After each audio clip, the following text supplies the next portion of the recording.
Nga 1 janar i këtij viti, të gjithë individët që kanë realizuar të ardhura bruto me 1.2 milion lekë të vjetra duhet të kryejnë edhe deklaratën individuale të ardhurave. Me ndryshimet e fundit të ligjit nga administrata tatimore, nuk ka munguar thirrja për të gjithë qytetarët të kryejnë deklarimin e të ardhurave. Kreu i tatim taksave Vlor Bledar Taushani ka konfirmuar për Blu TV se ka ndryshuar vlera e deklarimit të ardhurave, ndërsa referuar shifrave këtë vit ka një rritje me rreth 32% të deklaratave krahasuar me një vit më parë.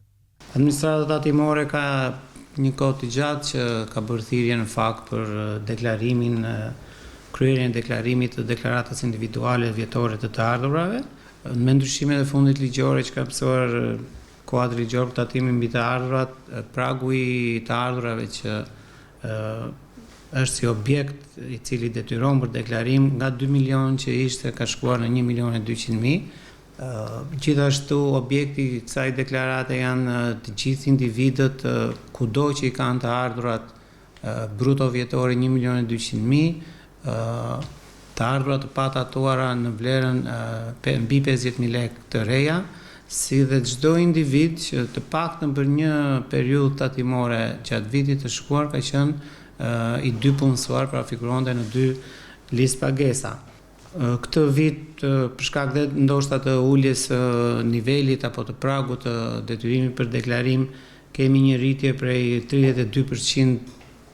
krahasuar me vitin 2023 të deklaratave, ose në vlera absolute janë 1143 individ më shumë se sa ata që deklaruan për vitin 2023. Shifrat e deklarimit janë të larta, pra detyrimi që është deklaruar për të paguar. Përkohësisht nuk mund të konfirmojmë sa të përpunohet ana teknike e përpunimit të pagesave nëpërmjet bankave të sistemit tatimor, kështu që në një moment të dytë ne mund të themi edhe rezultatet e pagesës nga këta individ. Ligji parashikon që ka penalitet si për mos deklarim, ashtu edhe për deklarim të vonuar, dhe kështu përfitoj nga rasti që t'i bëj thirrje të gjithë individëve që kanë deklaruar një detyrim për të paguar dhe ende nuk e kanë kryer si pagesë, të bëjnë pagesën sa më parë në mënyrë që të shmangin të jetë pra penaliteti të jetë sa më i ulët edhe